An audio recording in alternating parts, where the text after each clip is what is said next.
Okay, so we are looking at a new patch. So we have August 10th, we have our new patch here. We've got a new hero. It's supposed to be the biggest Overwatch 2 patch ever, and it does have some cool stuff, the Flashpoint stuff, new map type, some things like that, and we do have a new support hero.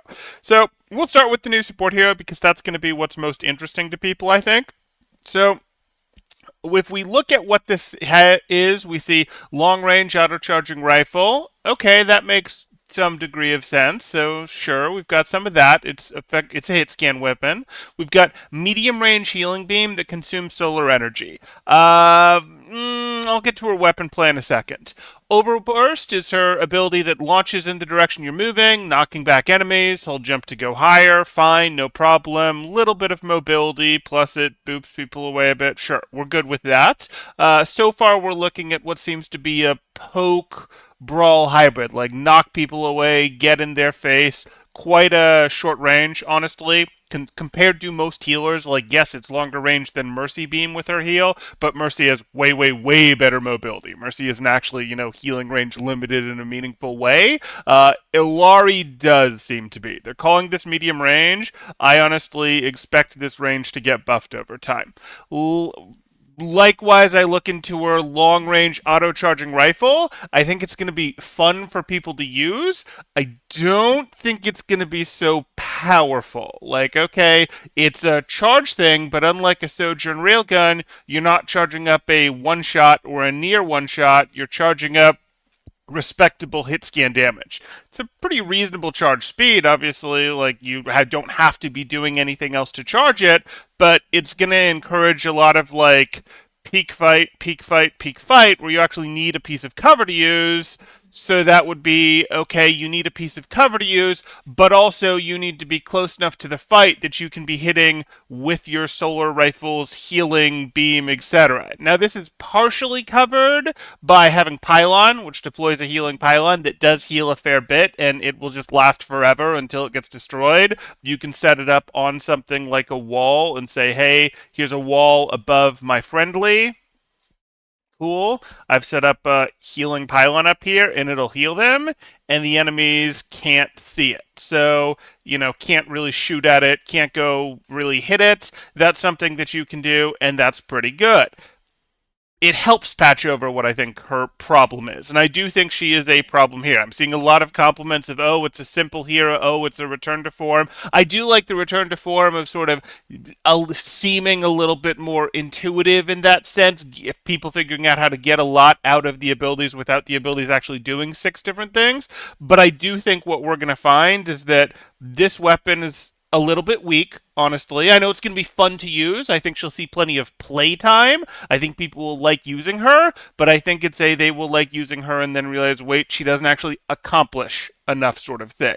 Especially when we combine it with, again, you have long range on your primary fire here, but you actually have, this is medium range, I'm going to call this medium short range, on the solar healing rifle here, which drags you into the battle, but you can't really be run and gunning in the battle the same way, because if you're just fire, fire, fire before you've recharged any, you just have to wait like a second, but before you've recharged any, you're not going to do enough damage. And you can say, oh, temporal people just need to aim each shot, etc. It's a Cassidy flick type thing. You have to aim each shot, not a soldier this. I know, I'm very aware of that, but Cassidy's Peacekeeper obviously has a lot more power to it in its fire rates. So that's what I'd look at and say, I really don't have a ton of faith that she might just get her numbers buffed through the roof. Again, the first thing I'd look at would be increasing her healing range on her secondary fire. But right now, I actually look at her and I go, her weapon play leaves me unimpressed. I think it's going to be fun.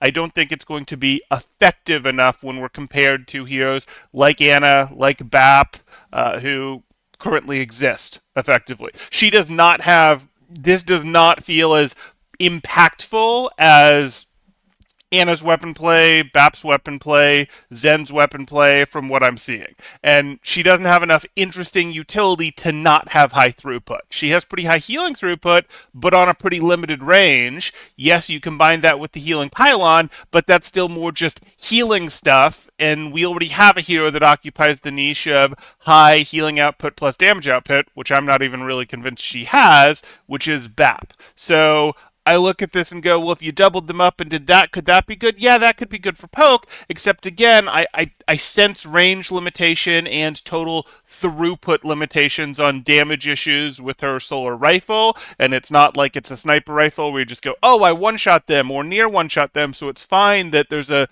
delay between the shots that's pretty meaningful. I think this is going to feel kind of weak in poke. Like, aha, I'm having to work so hard to do what a Hanzo, a Cass, a whatever, a soldier, whatever could do, a Sojourn, and you might go, well, yeah, but those are DPS heroes. Look at our best support heroes right now. Our best support heroes are every bit as good as DPS heroes at their jobs while doing this other thing too. And she does not, from what I'm seeing, feel like she's going to play in a way where she's as good as the DPS heroes at their role. And that's fine, but only if we are, how do I want to put this, bringing down some of the other support heroes. And maybe we are as we go through these patch notes. The ult does look crazy. Fly around, shoot explosive ball of energy, hit them again, make them blow up. That is pretty crazy, don't get me wrong, and we have seen heroes totally pulled in with like Kiriko just off her ult, Sombra just off her ult in previous eras where, hey, a big ult can be enough to go, hey, we're gonna run the hero.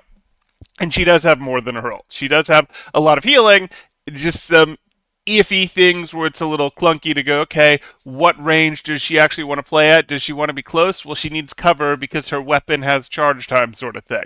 But we'll see. New game mode Flashpoint.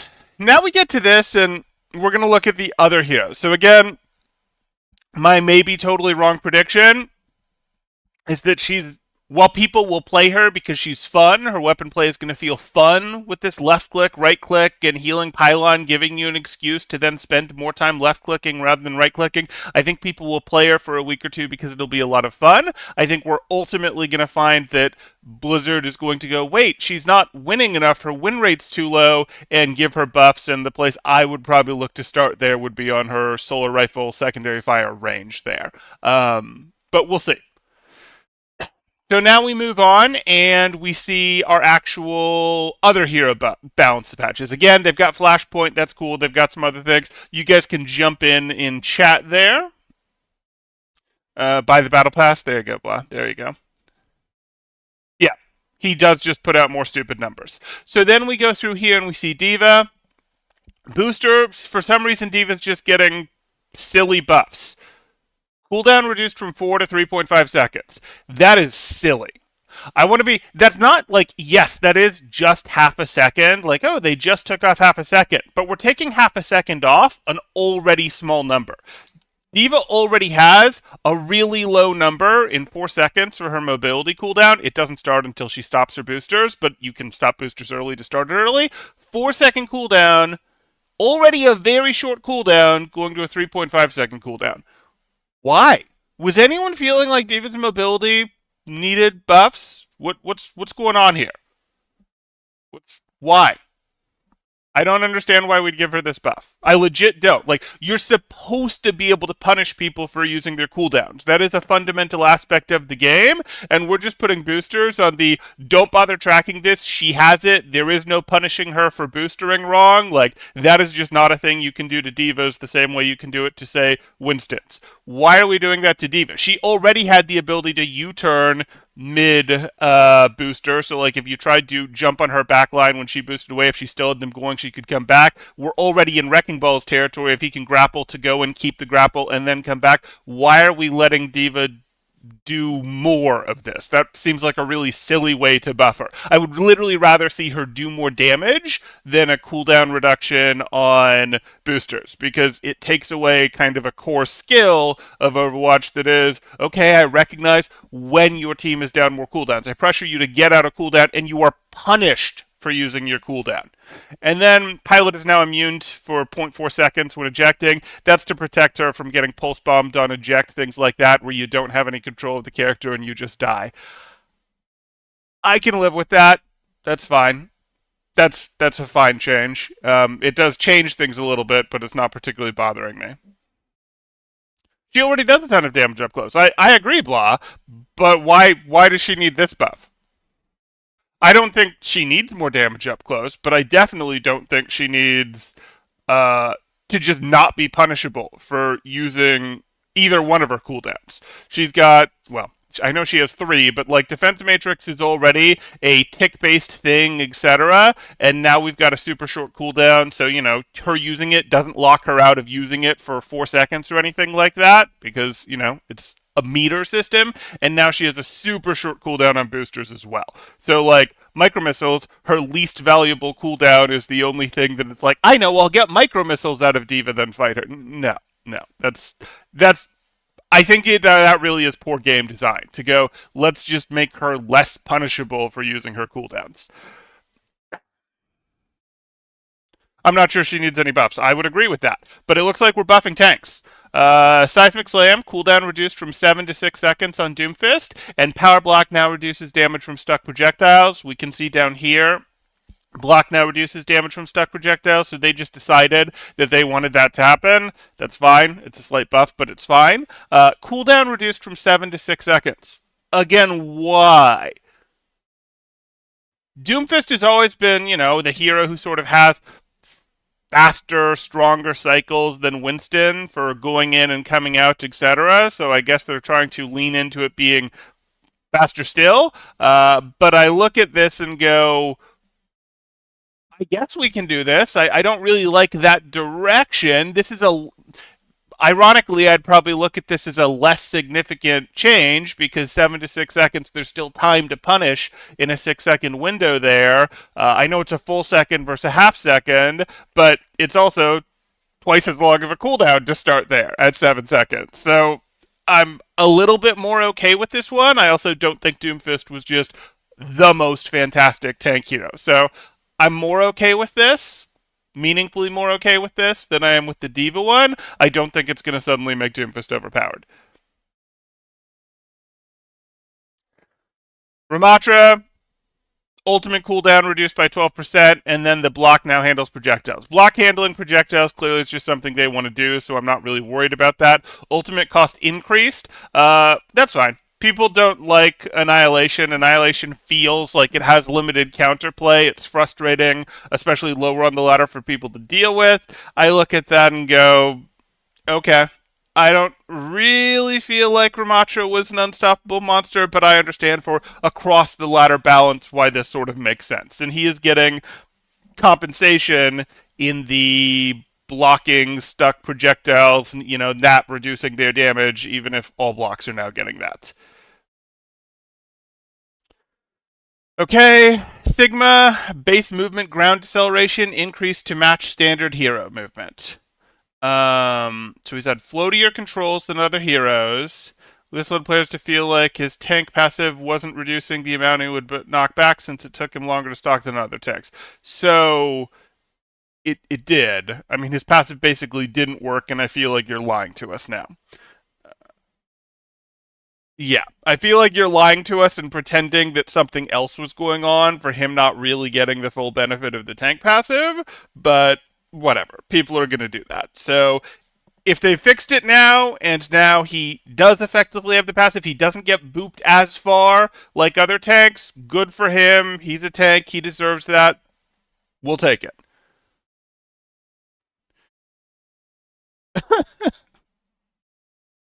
Right, when Doomfist punched him, he had no reduction.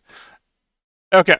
Winston, Tesla fire charge time reduced from 1.2 to 1 seconds. Okay, so that's helpful. That's a meaningful buff. Secondary fire recover time increased from zero point 0.5 to 0.75 seconds. Well, now we have a balance because that makes it so they're specifically taking some power out of his combo, out of his, hey, I know, let's charge up right click, jump on someone, hit them with the right click, then melee, and the combo is just as powerful, and you can even fire it off a little bit faster with a little less lead time, but now you're going to have more wait time, it sounds like, after the melee, because it used to be the melee was 0.5 seconds. That's how long a melee locks you out of doing other things. Now you can do your thing. You can hit them with the right click and hit them with the melee, and you're still going to have to wait 0.25 seconds. So the solution is going to have to be you're going to have to hit them with the right click up here when you're still on the way down to them rather than right in the face, so that you can do that, use the 0.25 seconds getting to here, still melee them, and then be able to left click them as soon as your melee animation lock is over. So that's going to be the solution. So it's going to be a little bit more aim dependent than it was before to hit his combo. It's going to be a little more skillful to hit his combo. I can live with that. Yeah, that's fine. And then we see secondary fire time reduced from 1.2 to 1 second. So to get the value out of the combo, you don't have to plan as far out. Fine. It's also going to make him better in the poke phase for just poking with right clicks, which is really, you're just sort of scouting and trying to not get punished too hard for your scouting. That's fine. I can live with, I think those changes are reasonable. That forces a little more skill into what was one of the simpler parts of his kit. Bastion. Are we actually doing anything interesting with Bastion? Maximum explosion damage fall off per his grenade reduced from 70 to 50%. Duration time reduced from 0.5 to 0.35 seconds. Uh-huh. Recoil adjusted to recover more quickly. Projectile size increased. Impact damage increased. So damage fall off reduced. Duration time reduced, which means it'll go off more quickly. Fine. Projectile size increased. Damage increased. Reload time reduced on recon from 1.5 to 1.2. And transforming now repairs 50 armor health. So they're giving him buffs. Targeting state speed increased from 20 to 25 meters per second. Buff to the ult as well. It's not going to matter. None of this is going to matter. I mean, yes, Bastion has found some niche play in like Rhine Bastion versus Ramatra type setups. You can do a little bit of this, but he's still not going to be a great hero. He's too pressure cycle dependent, and that's just too much of a. He's even though they're trying to make the grenade better, too much of his power is in his configuration there. And because so much of that power is there, he's got the opposite problem where D.Va we've effectively made unpunishable for using her cooldowns. Bastion is that. And I'm okay with that because that is Bastion's identity, but I don't really expect this to make much difference. It's not enough power that was put into the tactical grenade here, though I do think buffing the tactical grenade was probably a good direction. I think buffing the ult is also fine. Good changes. I just don't think it makes much of a difference. I don't think we're going to see Bastion's play time go up like 8% as a result of this or anything. It's like a Moira orb now? Okay. Monkey needs more. I'd be okay if Monkey got more, but that would be biased, keeping it going in certainly. Base health increased from 200 to 225. Okay, Cassidy, we are back to this. Peacekeeper damage fall off, rescaled from 25 to 45 meters to 25 to 35 meters. Okay, mixed snipes is gone. Health increase is back. Projectile magnetic grenade now has maximum travel time of 1.5, slow amount reduced from 30 to 25%, but it's still going to do the lockout of other people using their movement. So they are making him more fiercely an anti-dive, anti-diver, anti-flanker. They've buffed his health back up. He's still got the mobility lockdown on it. They've decreased his effective range there, so less of a poke v poke, more of a poke v dive type thing. Travel time, somewhat limited here. So yeah, they're looking at this and saying, okay, this is turning Cassidy back into an anti-flanker. That's rarely worked by himself. Obviously we saw metas in Overwatch 1 with Cassidy Brig where you could absolutely lock down dive stuff and it was a complete pain for dive stuff. You had to work way, way, way harder to outplay it. And that's fine. Obviously, Flash isn't what Flash was in Overwatch 1, but we're back to this higher amount of health, which makes it harder for dives to burst Cassidy down while having the lesser range on him. I think this is probably a better direction for Cassidy if we want to have our hit scan heroes actually be different. So I'm good with that. I think this is probably good change overall. Hanzo. Airdrop progress no longer preserved while wall climbing. Okay, I'm fine with a Hanzo nerf. Like legit, I'm fine with a Hanzo nerf. This isn't the one I would have picked at all, but even a minor Hanzo nerf, it's not totally minor. It's going to make it harder to do some of the peak fully charged stuff. It is going to take stuff out. It's kind of a cool thing that they're nerfing there. Like, I wish people did more, in fact, of the wall climb, take your shot, fall, wander somewhere else, wall climb, take your shot, fall somewhere else. Like, that's actually probably something Hanzo should be doing more of. We would like Hanzo to be good at that. What we actually need to see is the Storm Arrow nerfed. Like, that's what actually needs to happen. Here's your rapid fire shots, etc., that are anti-flanker, one of the best dueling cooldowns in the game, tank buster, etc. That's where we actually needed to pull power from on Hanzo. It's a nerf. Hanzo getting a nerf isn't bad. Hanzo being balanced by being a little not lucky, but how do I want to put this? What's the proper word for this? It's not lucky, but it's really more are you on, are you having an on day, etc. Are you sort of at peak? By being a little bit streaky isn't a great way to balance a hero in a competitive game like that.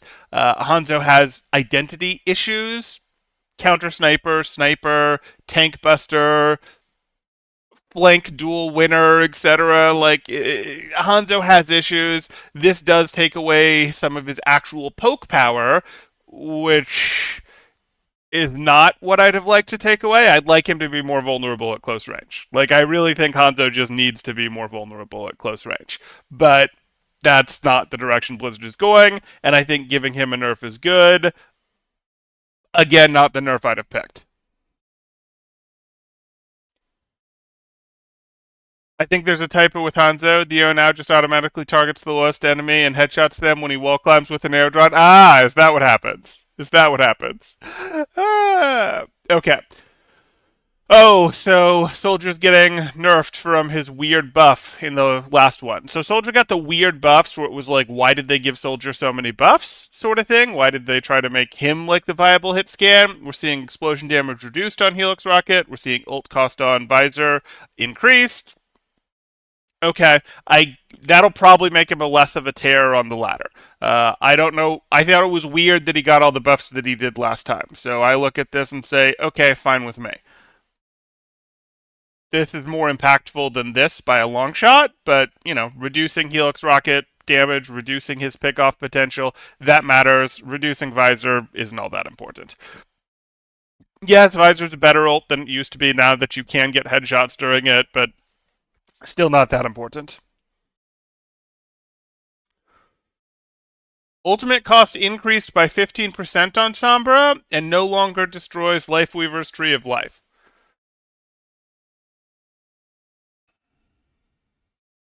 Can we pick better buffs and nerfs, Blizzard? Like, this is not the right thing to do. Sombra's power, her ult is good, but it's not Overwatch 1 good. It's not. And, like, she's going to get less ults, and her ult is actually going to do a few less things. It's not going to take out this. Like, it's supposed to be a anti-brawl, anti-stacking mechanic, and Lifeweaver's obviously is a stacking mechanic. And I was actually okay with it getting rid of Tree of Life. Now, I know that feels bad because Sombra's been a good hero and Lifeweaver's been a bad hero, and just sort of going, nope, we're gonna bully Lifeweaver harder. Like, they've sort of added things slowly to Sombra. She gets rid of activated, Blizzard thing. She gets rid of Lifeweaver's tree, things like that. I know that was the direction they're going. Now they're moving away from that. Um, I don't think that was the way to go on Sombra. Like, legit, I don't. I don't think the ult is the problem with Sombra. Let me rephrase that. The ult is not the problem with Sombra. The reason we saw so much Sombra was because hack is a lot of damage. Hack plus Sombra damage, infinite invisibility, that's a lot. I don't really think going after EMP was the answer. It's not terrible. It's not terrible to go after EMP. Sombra's one of the best DPS right now in organized play. I know ladder can be very different. I probably would have said we needed to decrease the damage steroid on hack. I would have. Like, I think we actually want to do. I know people don't like it. People don't like her being an EMP bot, but the game's actually healthier when she's an EMP bot. Like, hack is annoying the same way Discord is annoying. It's just like, okay, this permanently invisible character is just throwing out hacks and fishing for very low risk kills, completely destroy someone who thinks that they are holding reasonable positioning, and then an invisible character tells them that not your positioning isn't reasonable because you now are damage steroided while a Sombra is shooting at you. Like, I don't know.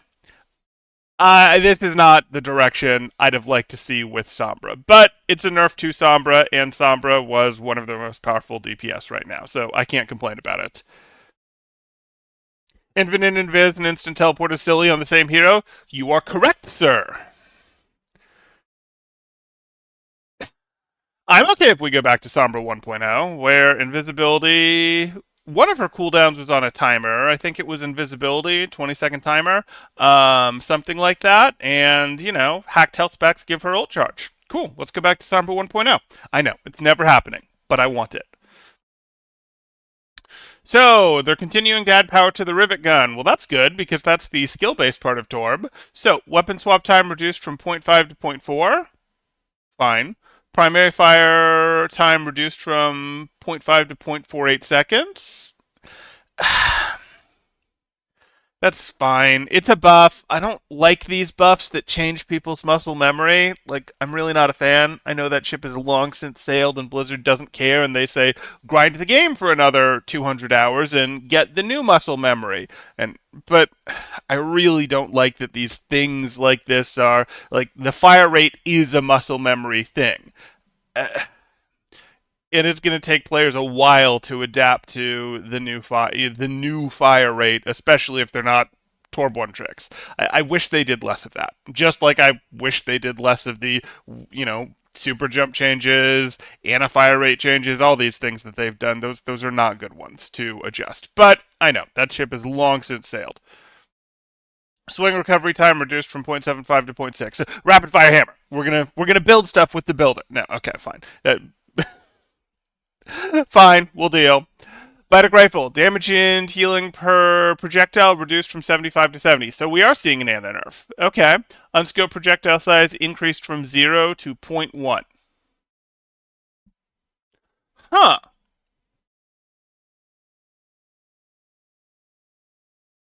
Hmm. So it's the projectile size for hitting enemies, not really for hitting friendlies. For unscoped. And then we've also got a damage nerf to her that matters. It's a meaningful power drain.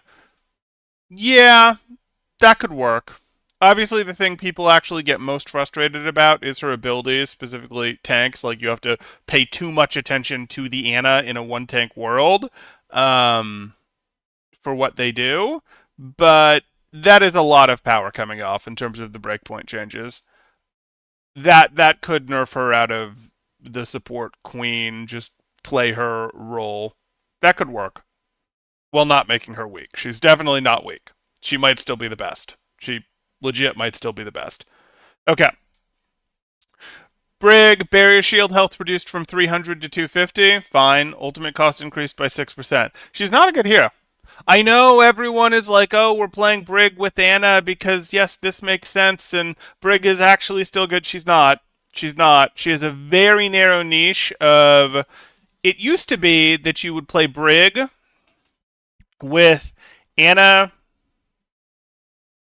then or Bap,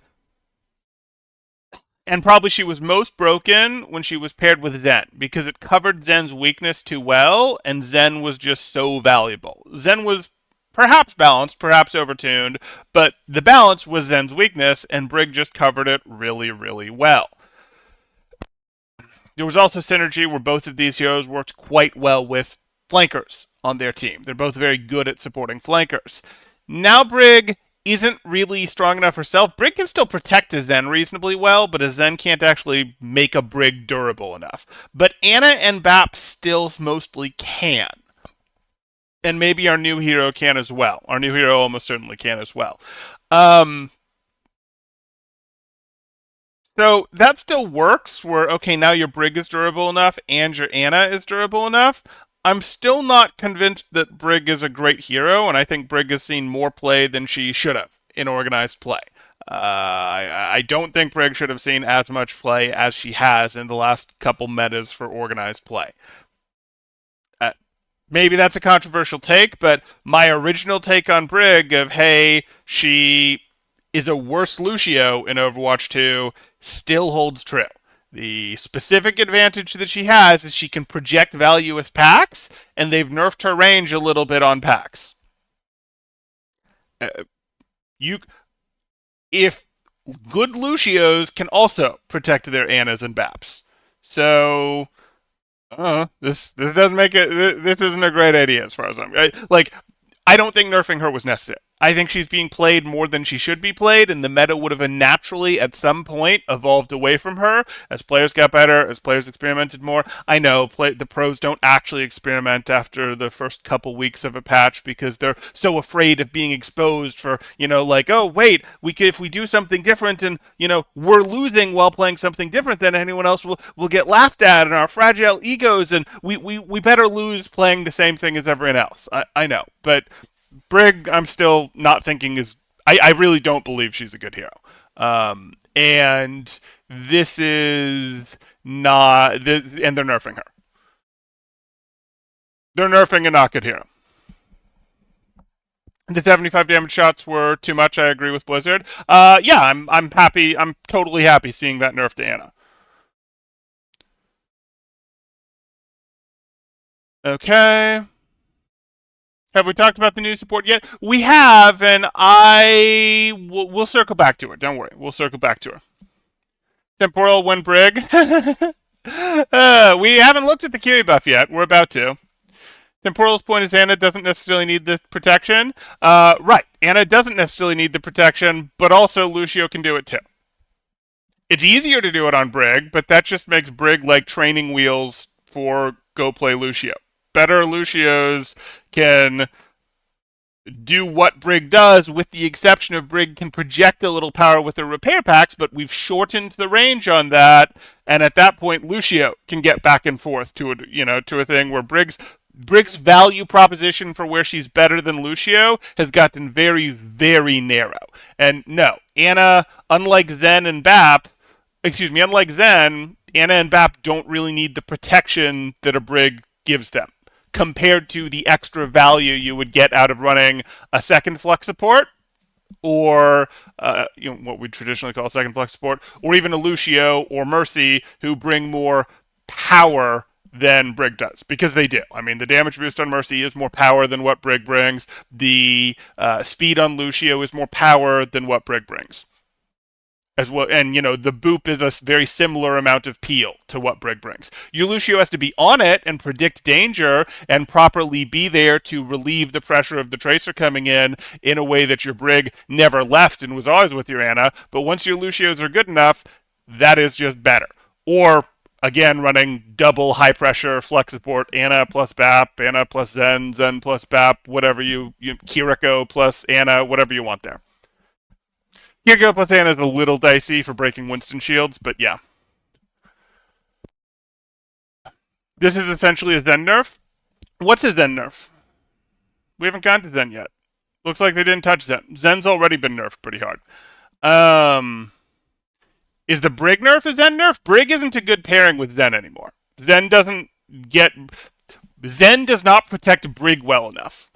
Again, Brig works when Brig gets the protection of an Anna, a BAP, probably our new hero, based on what I'm seeing there, because our new hero's healing is quite powerful at short ranges. Brig protects other people, protects other supports quite well, but she's actually vulnerable. Like, if you're running a dive comp against Zen Brig, you just kill the Brig. That was not the case in Overwatch 1. That is the case in Overwatch 2. It's much harder to kill the Brig when they have an Anna or a BAP as their partner compared to a Zen.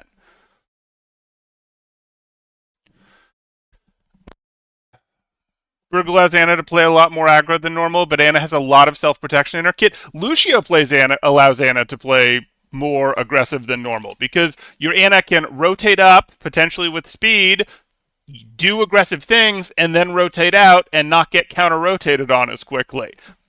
Zen allows your Anna to play more aggressively because your Zen does poke damage at an angle that forces the enemies back, that allows your teammates to, allows your Anna to take space and not get punished, etc. Like, no, Brig, no. No to Brig. So, Kiriko, what do we got here? Knockback removed on Suzu, so no more knocking Junker Queens off when they're ulting. Healing reduced from 50 to 40. Okay. Now heals for an additional 30 health when cleansing a negative effect. Oh, is it 30 health per negative effect, or is it just 30? It looks like it's just 30. That would be kind of cool. I'd actually be okay if it healed, like, nothing or even less than 40, maybe like 30, and then got an additional 30 per negative effect. Like, boom, high value Suzu. That would be kind of cool. Damage increased on Kunai from 40 to 45. I do not like that. Recovery time reduced from 0.5 to 0.55 to 0.5 seconds. Recovery time reduced. Critical damage. Oh, you destroyed her. Why would you do that? Why would you do that? Gross. Absolutely gross. Please no. Please no. Revert. What are you doing, Blizzard? Why? I'm so sad. I'm so sad. She's still two shots, headshots, and has higher DPS. It's only a loss of 7.5 damage. It's the principle of the thing, blah. Like, the point on Kiriko was that this is basically a melee attack. I know it's a little more damage than a melee attack, but this is basically a melee attack unless you're hitting headshots. Cool. She gets a lot of value. You get access to a lot of Kiriko's value just by being a heal plus ult bot. But if you want more of her value, and she does have a fair bit more to give, you gotta hit headshots. You can use her wall climb, much like Hanzo does, except they're sort of nerfing that a little to get cheeky with where you fish for those shots from, but you have to hit headshots with a relatively small projectile. That was the deal with Kiriko. If you want to do more, if you want to get the last 30% of her value, you have to do it. You can get a lot of her value with some pretty easy stuff. Heal botting, just meaninglessly leave a kunai or two for basically 40 damage, basically a melee shot. Probably won't hit anyone, maybe does, but not for much. And then use your ult appropriately and you get a lot of her value. But the deal was you have to hit headshots to unlock the rest of her power. You just do, and that's the scaling thing. It's a lot less important as we up the damage and decrease the modifier. And I know if you gun wolf, we up the damage and don't decrease the modifier, it's too dangerous because blah, blah, blah, blah, blah. And yeah, okay, that's fine. Don't do either of those things. Like, that was a cool thing, and that was part of Kiriko's identity, as far as I'm concerned, to go, her damage is nothing without headshots.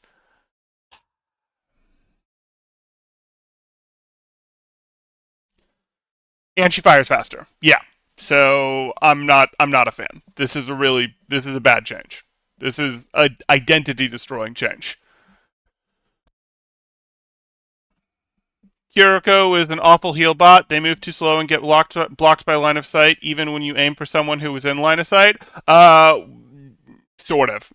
Sort of. Once they've locked on, they're pretty committed to getting there. You can say, hey, she's become a worse heal bot. She has, more barrier block issues than some people. She doesn't break barriers well, similar to Anna. That's all true. When she had more power in her ult, it didn't matter, and she does still heal quite a bit. I mean, she does still heal quite a bit. Uh, she heals quite a bit. She still has a pretty darn good ult. Most of her power is accessible to the average player. Having to hit headshots was the thing that made Kiriko's different. It's not BAP. BAP, you can go, hey, hit your right clicks, hit your heals on that, jump around, have 3 lives between your regular life, your regenerative burst, and your lamp, and also even just put some left clicks into the enemy tank while healing your tank, and that's fine. And it's better if you then level it up and go hit headshots or wrench your aim away and go, hey, I right clicked my tank and I wrench my aim over and I double tap the squishy and now I'm back and hit the next heal on that. But that was a different deal than the deal we had with Kiriko. And I'm really sorry to see them change that. Lifeweaver is worse than Kiriko. Lifeweaver's a bad hero. Um, and don't worry, guys, if you're here for the new hero, I covered it at the beginning, but I'll circle back and cover it at the end again.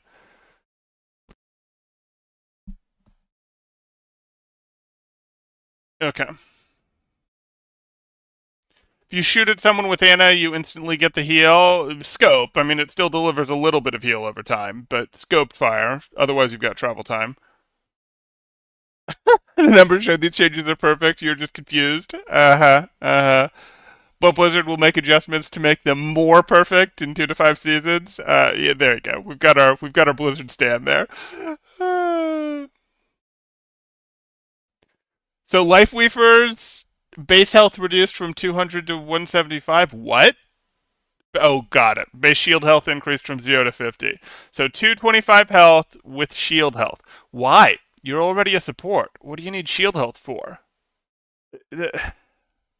You already self heal. And I know it accelerates because now we haven't taken damage and both things happen, so you heal that last 50 health faster. But, reduce spread from one of the 2 thorn volley projectiles fired per shot by 25%. The problem isn't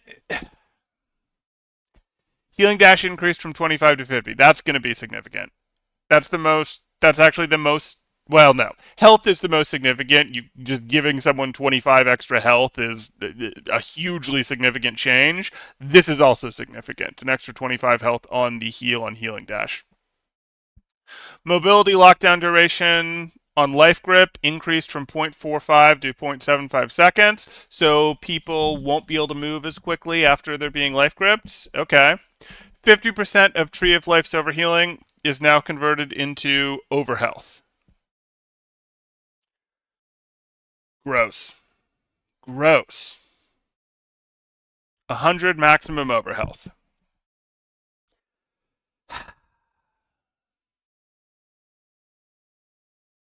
He's better.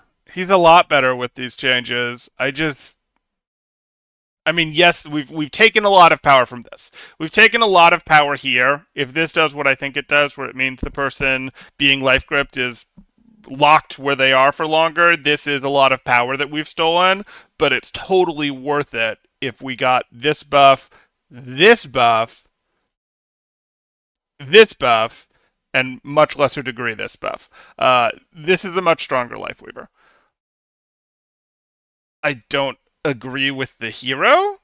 I flat out don't agree with the concept of the hero, but this is a much stronger Lifeweaver than we had before.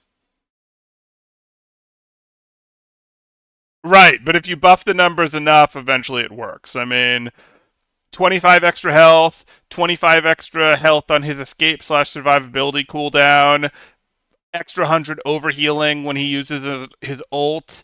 That Those are significant. Those are pretty darn significant. Eventually, stupid numbers can make a hero, viable or even the strongest. Uh, I guess this is fine. Semi-unique mechanic, not really. Um, I just don't think we needed to experiment with giving more people support, specifically shields, when they already have health regen stuff going on. This probably needed to happen. Like, of these changes, these two are probably good changes. If we could have just had these two, I'd have said, okay, he's not powerful enough, but these are the good changes. Um, you have to make it. The problem with Lifeweaver, legit, is that the abilities are too situational. Like, that's legit what the problem is. The pedal, people get creative in how they use it, and the life grip. The life grip is very powerful, and the life grip, is at its cooldown reduced. And this, we're now actually moving power out of the life grip, and I understand why it is a powerful ability, but like, it's still a little bit narrow in its application for an Overwatch ability. It's the more fine of the abilities. Pedal is just too narrow of an ability. Like, pedal is too narrow of an ability, pedal platform, in where it can be used for actually good value to really belong in Overwatch. And you could say the same is true of Reaper's Shadow Step, and I'd go, yeah, that's probably true. But like, for a main ability, not some passive, pedal platform is too narrow. He didn't suck at healing before. He didn't suck at healing because the best thing to do was to ignore your damage and just go for healing. So like, he could get lots of healing done over on the scoreboard, but it wasn't super clutch healing, truth be told. It was soaking up a lot of, I'll just get to this before anyone else because I'm making healing my priority. It's not like bursty save people's life healing. The saving people's life had a lot more to do with his ability usage. And then he would spam the heals. Like, it was the right way to play Lifeweaver, to heal bot with him, because it was better value than using his damage, but it wasn't actually. The numbers were inflated. It was a lot of, oh, congratulations, you healed people up. It's like when people complain Lucio, go like, oh no, the Lucio has a ton of healing, etc. The Lucio is healing between fights. Lucio is healing this, that sort of thing. Like, when you're getting heals done matters. Between fight healing is fine, it needs to happen, but there's not a rush to make it happen, but Lifeweaver sort of rushes to do it because there's nothing better for him to do. So he's taking away from what an Anna or a Mercy or, someone, or a Lucio would have healed between fights to get their ult going, sort of thing. So this is going to make him better. He might even be good now. This is a lot of buff they gave him. They stole a lot of power from Life Grip, but I still think it's fine because Life Grip's cooldown isn't insanely long anymore. But they did just give him a lot of power. 25 health, we know how significant that is. Another 25 on this isn't as significant as this, but it's pretty big. And this is pretty big as well, especially with the you can't wipe out. Like, you just will not fight in Lifeweaver trees now. You just won't. You already didn't want to, but you just won't fight in Lifeweaver trees now. Uh, okay, what do we have for Lucio? Secondary fire damage boost reduced from 30 to 25% on crossfade. In order to help bring Lucio's survivability more in line with the rest of the support heroes, crossfade's self-healing during Amp It Up is now a more effective survival option for Lucio. That is worded really weirdly here, but crossfade's self-healing during Amp It Up is now a more effective survival option for Lucio. So during Amp It Up specifically, his self-healing is less nerfed? That's how I'm reading that. I'm trying to really make sense of this. Secondary fire damage boost. What? Is this Mercy's number? Yeah, it is. This is what's supposed to. This is clearly Mercy. We see it again down here. I was looking at secondary fire. I'm like, secondary fire for Lucio is boop. During crossfade, we don't boop people as far. What does this say? No, we don't know what it is, but what they're saying here is Amp It Up now heals Lucio more. because Lucio's always had a self-healing tax on his aura where it heals him less than it heals other people, and during Amp It Up, that tax is going to be reduced. We don't know by how much from this. Okay. No quality control issues? Oh yeah, totally, totally. They didn't get rid of half the team. No, no. Rushed and delayed. Okay. Mercy's just seeing a straight nerf. I get that she's super annoying on ladder, but it's not like we were seeing a ton of her at the top of organized play, etc.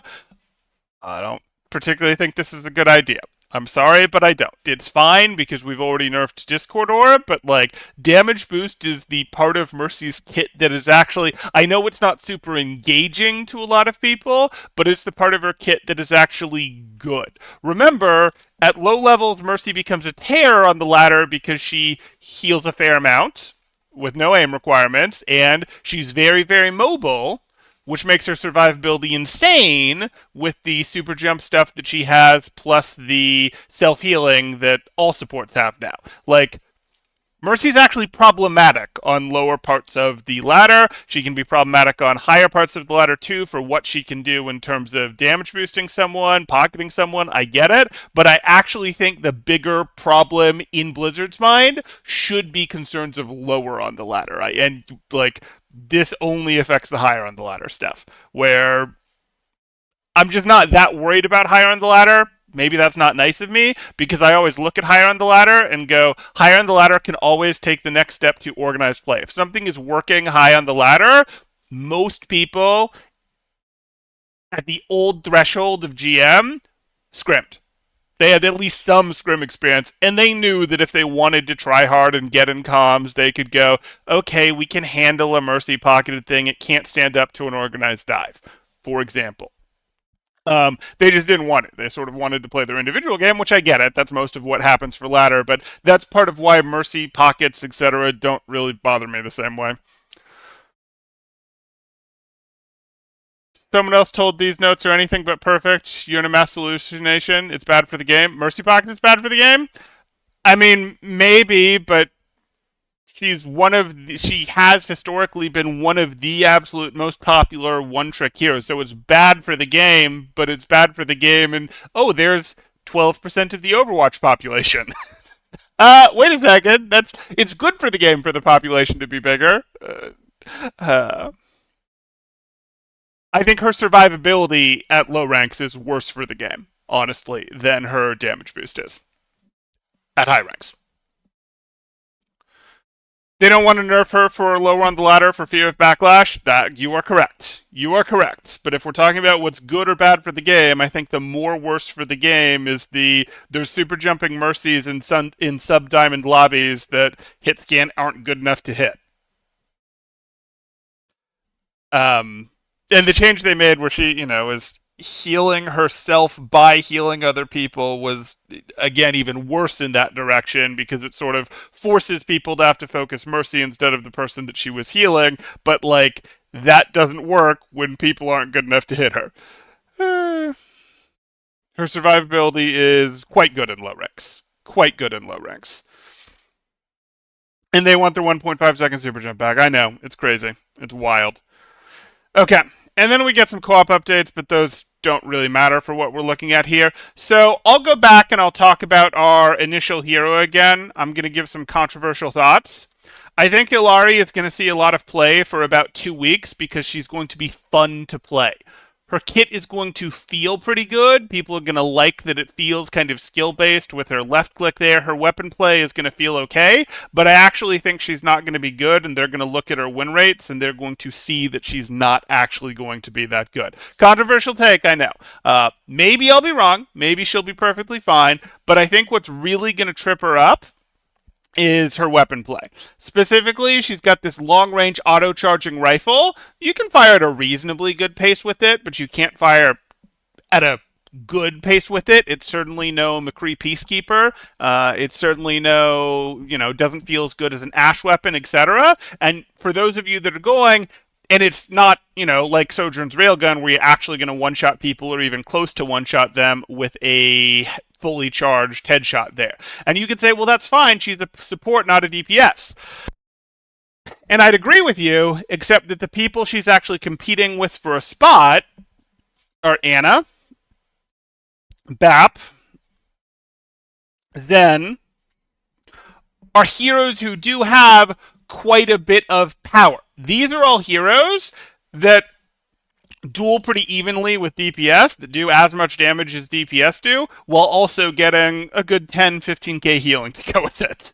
Like, the best supports right now do DPS jobs plus better. And sometimes you'll put the DPS in a situation that's more risky than the support because your support is more valuable. That's fine. But like if the DPS dies, the support can fill the role quite reasonably, other than the fact that, hey, we're down a person. So if you look at her and go, her weapon play isn't as valuable as a Bap, a Zen, and Anna. And we did just see a nerf to Anna weapon play, but Anna weapon play has always felt pretty good with, hey, she has a perfect accuracy scoped weapon. Like, that's always felt quite good. And this is hit scan as well, but it's not a ton of damage. It has some charge time to it. It's, even if it feels like an Anna weapon, Anna, had the scopes to actually make things easier across the map to hit, and Anna had very good abilities to back that up. Her abilities are going to be less impressive. Illari's abilities are going to be less impressive. So I think her weapon play is going to be a problem. And you might say, okay, well, if she has to charge up her shot, she should just hide behind cover and peek, peek, unpeek, close the angle, heal your teammates, peek, shoot. That would be fine. And yeah, that would be fine for how some heroes work. It's not really going to work from her because this sort of I have cover against the enemy. Cover gets worse as the enemies get closer to you. As enemies move in on multiple angles, it compromises your cover. And she actually has to play pretty close for this secondary rifle. They're calling it medium range healing beam. I think the best way to do this is probably to hop into the game. I think that's going to be the best way to do this because I am not impressed with what I'm seeing here. The 75 Anna shots were a fairly recent change for no reason. I saw her, but I don't see it either. Not very offensive, and healing turrets are a failed idea from the start. I think the healing turret is, again, I think people are going to like playing her for a little bit because they're going to go, oh, I can drop the healing turret, and then while my healing turret is down, I can do other things. I can focus more on my left clicks, etc. But the left clicks just aren't powerful enough. Again, they might feel powerful. You might think they're plenty powerful enough. She's a support, but you have to keep in mind, I can play this hero, this hero, this hero, this hero, or this hero, and go toe-to-toe with DPS and for, my offensive value and be like, no, I can fight you, I can fight others, I can win duels pretty reliably. So if I look at this, let's go down here. I'll shoot at this at a reasonable range. That's a headshot. And actually, let me get more timing on this. That's going to be headshot, charge it back up, body shot. Okay, that's not perfect. Well, what if I go for body shot, body shot, body shot? Okay, these things obviously aren't moving and have stupid big hitboxes, but you're seeing my fire rate really isn't amazing. Can I rush the fire rate a little bit? Can I go? Sure, but look at how damage compromised that is. So that's one aspect of it. And the other aspect of it is I can heal just fine from here. It's a lot of healing. I can't heal at this range. This is really short range to not be able to heal. Like, again, if I compare this to the hero roster, I don't know, let's pull up some Overwatch heroes. If I compare this to the hero roster, you're going to see that not being able to heal at a bigger range than that, who has a shorter range for healing than that? Not really. Not really. These are the similar to Moira, but Moira also has better mobility. Like, Lucio, in theory, has a shorter healing range, but not really because Lucio gets around so easily to bring his healing aura to people if he wants. Mercy's cooldown is nothing on Guardian Angel. It's The diva thing of boosters have too short a cooldown now, Mercy has always had to a silly degree. Mercy doesn't actually have meaningful range limits on her healing. Lucio kind of does, but not really. Moira kind of does, but Fade is still a much better mobility cooldown than what we're looking at here with, okay, well, oh, let me go ahead and that's not great mobility. Her ult is great mobility, but this does not feel like a meta changing, game changing hero. And this actually gives me concern because this is the second hero in a row we've had that feels a little. I think this one is going to feel better to players, and players are going to like playing it for a bit. But I think we're going to discover, well, okay, please no Illari, please don't pick Illari on my team, etc. I think you're going to see that after we get. I think you'll see that immediately because people say you don't have any practice with her. And then a week from now or two, when people do have practice on her, they'll realize she's not actually that good. She feels fine because this kind of weapon feels cool, but it's not really great, is what I'm sort of getting at here. Especially, particularly when it's combined with I need to be at a. Jesus, that is so short range. I don't know how they're getting away with calling this medium range. Like, I legit don't. This doesn't work. This doesn't work. That's not a support. And oh, but you can get around it, Temporal. You're overlooking the fact that you can. Okay, I missed. You're overlooking the fact that you can do that, or we'll put a new one and we'll actually stick it to the roof up here. You can do that, and they'll keep them up, and that's great. Yeah, against the pitiful incoming damage from the opponents here, and even so, in order to get value out of my left click, in order to do something while my in order to get value out of my right click, in order to do something while my left click is recharging, I have to be close enough to who I want to heal. I need longer range on my right click. Like, I flat out do for this hero to work. Kind of reality. Long range healing just comes at such a. Actually, no, that range is way shorter than. This range is nothing. This range is absolutely nothing, man. You just like. From here, not being able to do it was bad. From having to be here to do it, I can't heal from here. I legit can't heal from here. This is a joke. Again, if I had Guardian Angel, this wouldn't be a joke. If I had Lucio Speed, this wouldn't be a joke. But this is a joke. The energy recovers quite a bit faster than Moira's does.